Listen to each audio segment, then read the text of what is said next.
आपको ये सोचना चाहिए कि आप लोग बिल्कुल यूजलेस लोग हैं। आप लोगों ने इस मुल्क की ईंट से ईंट बजाई है, खासतौर पे ये निगरान सेटअप और इससे पिछले लोग जितने भी थे इन सारों ने। और अब आप लोगों को ये चाहिए कि आप लोग इस मुल्क को बेहतर करें।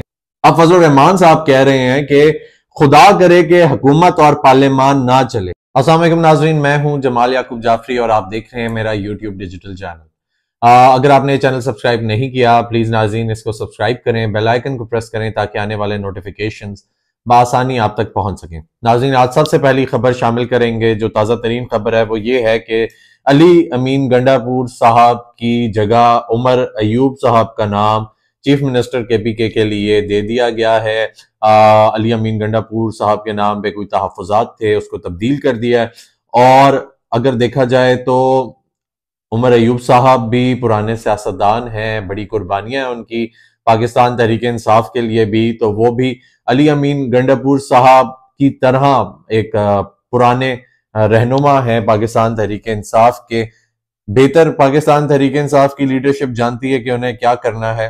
तो उम्मीद करते हैं कि KPK के लिए ये अच्छे चीफ मिनिस्टर साबित होंगे। नाज़रीन, उसके अलावा दूसरी खबर रखेंगे कि इन्हें 15 मानसेरा से नवाज शरीफ साहब की दरखास्त खारिज कर दी गई है कि यहाँ पे धांधली हुई, यहाँ पे रिगिंग हुई, यहाँ पे ये फैसले गलत सुनाए गए। तो नवाज शरीफ साहब ने जो दरखास्त दायर की थी वो मुस्तरद कर दी गई है और अब उसकी जगह शहजादा गुस्तासब खान साहब, जो कि पाकिस्तान तहरीक इंसाफ के हिमायत याफ्ता इंडिपेंडेंट कैंडिडेट थे, उनको कामयाब करार दे दिया गया है। इलेक्शन कमीशन अपना काम भी कर रही है। चलें, अच्छा है कि कुछ चीजें पॉजिटिव आ रही हैं। जो चीजें एक्सेप्टेबल हैं उनको एक्सेप्ट करी और जो एक्सेप्टेबल नहीं है उनको मुस्तरद भी किया जा रहा है। फिर नाज़रीन, जमात इस्लामी का चीफ इलेक्शन कमिश्नर से मुस्ताफी होने का मुतालबा। यानी जमात इस्लामी ने बड़ा डायरेक्टली बोल दिया है, आपने जो काम करना था, आपका जो काम बनता था, आप वो नहीं करवा सके, आप सही तरीके से चीजें नहीं डील कर रहे, प्लीज मुस्ताफी हो जाएं, इस ओहदे को छोड़ दें अगर आप इसके काबिल नहीं है। तो ये एक बड़ी जायज अच्छी बात है। मैं भी ये काफी अरसे से यही कह रहा हूं कि एटलीस्ट जमातें जिनको नहीं लगता वो इदारा जो जिसका काम है कि वो काम सीधे तरीके से सर अंजाम दे, उस पर सवाल उठाएं, उससे बात करें, उसका जो चीफ है उससे बात करें, बोलें कि अगर चीजें नहीं मैनेज हो रही तो लीव इट, क्यों बैठे हुए आप जबरदस्ती अवाम के सरों पे। फिर उसके बाद नाजरीन एक और अल जजीरा कहता है, अब ये नाजरीन मैं बड़े अरसे से 2-3 पिछले व्लॉग में आपसे बात करता रहा हूं कि इंटरनेशनल मीडिया ने बड़ा तनकीद का निशाना बनाया इन इलेक्शंस को। और क्योंकि सब लोग अब सोशल मीडिया का दौर है, ग्लोबलाइजेशन का दौर है, तो चीजें कनेक्टेड हैं, इंटरकनेक्टेड हैं। ग्लोबल जो बैनुल अक़वामी फैसले हैं, वो भी रीजनल फैसले हैं, वो भी बहुत सारी चीजें इन इलेक्शंस पर डिपेंड करती हैं। क्योंकि जमहूरी मुल्क है और जमहूरी मुल्क में अगर जमहूरियत नहीं होगी, जमहूरी हुकूमत नहीं होगी, तो डेफिनेटली वो चीजें पूरे रीजन को इफेक्ट करेंगी, पूरी दुनिया को इफेक्ट करेंगी।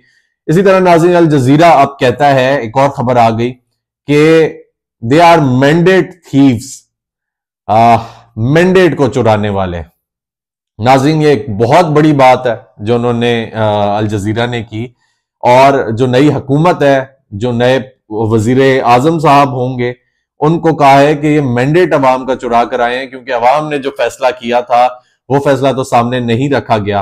अब उसके नतीजे में जो इतने अरसे से ये बातें चल रही हैं इंटरनेशनल मीडिया पे, जो हमारी तर्जुमान है दफ्तर खारजा की मुमताज जहरा बलोच साहिबा, उनका कहना है कि इंतखाबी अमल पाकिस्तान का अंदरूनी मामला है, हमें इस हवाले से गैर मुल्की नसीहतों की जरूरत नहीं है।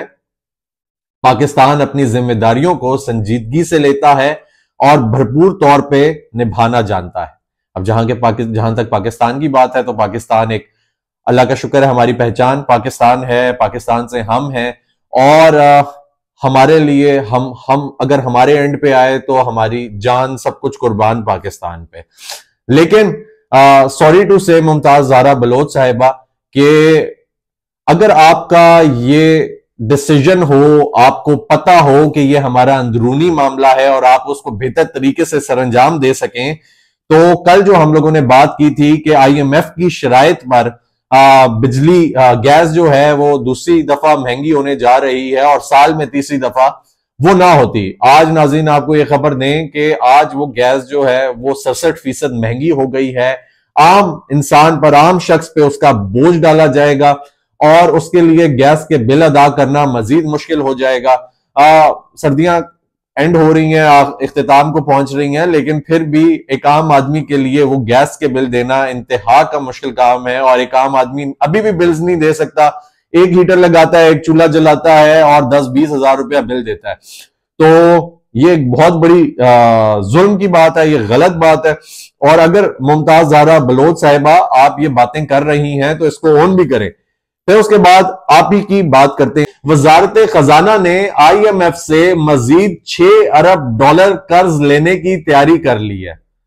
शहबाज शरीफ साहब ऑलरेडी ये अनाउंस कर चुके हैं कि जैसे हम हुकूमत संभालेंगे तो सीधा IMF के पास जाएंगे, एक नया पैकेज चाहिए। जियो ने रिपोर्ट किया है कि 3 साल के लिए यह प्रोग्राम होगा और ये जो प्रोग्राम है ये उसका नाम रख रहे हैं एक्सटेंडेड फंड फैसिलिटी प्रोग्राम।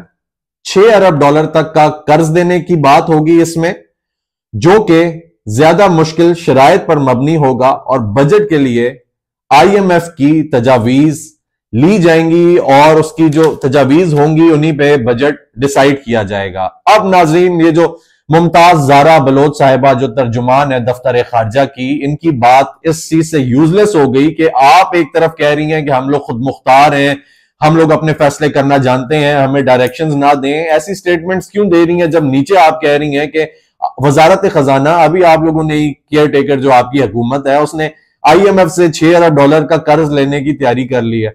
तो आप क्यों ऐसे फैसले कर रही हैं, मजीद गुरबा पे बोझ भी डाल रही हैं, फिर ये भी कह रही हैं कि हम लोग अपने फैसले खुद कर सकते हैं। जैसे ही आप आएंगी आप जाके फिर पैसे मांगने के लिए IMF के पास चली जाएंगी। तो आपकी ये बातें जो हैं ये बिल्कुल फजूल हैं और एक आम आदमी के लिए बड़ी फ्रस्ट्रेटिंग है। आपको ये सोचना चाहिए कि आप लोग बिल्कुल यूजलेस लोग हैं। आप लोगों ने इस मुल्क की ईंट से ईंट बजाई है, खासतौर पर ये निगरान सेटअप और इससे पिछले लोग जितने भी थे इन सारों ने। और अब आप लोगों को ये चाहिए कि आप लोग इस मुल्क को बेहतर करें। 9% हम लोग टैक्स देते हैं, ऑलरेडी 9% देते हैं, बांग्लादेश से ज्यादा टैक्स देते हैं, हम ईरान से ज्यादा टैक्स देते हैं। आप लोग अपने अखराजात कम करें ना, दफ्तर खारजा अपने अखराजात कम करे और बाकी जितनी भी मिनिस्ट्रीज हैं, हुकूमतें अपने अखराजात कम करें। आप अपने आप को चलाने के लिए टैक्स लेते हैं, कर्जे लेते हैं, मुल्क के लिए क्या करते हैं? मुल्क के लिए तो आप लोग कुछ भी नहीं करते।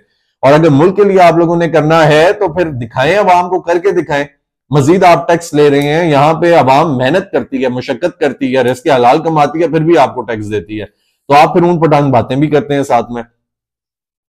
हाँ, बड़े तरीके से, बड़े तहमुल से ये बातें चल रही हैं और हमेशा से मैं करता हूं पार्लिमानी तरीके से, पार्लिमानी जबान में। लेकिन चीजों को इन लोगों को भी समझना चाहिए, ये लोग भी देखें और चीजों को आगे बेहतर तरीके से आप लोग लेकर चलें, क्योंकि अवाम अब जो है उसके लिए गुजारा दिन ब दिन बहुत मुश्किल होता जा रहा है।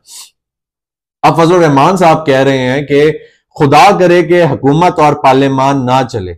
अब फजल रहमान साहब को भी ढज लगी हुई है, उनको भी ये है कि धांधली हुई है, उनको भी ये लगता है रिगिंग हुई है, उनको ये लगता है कि इलेक्शंस जो हैं ये ठीक नहीं हुए, उनको हराया गया है। मैं वो बंदा हूं जो हर हुकूमत के साथ चलता है, उनका ये कहना था।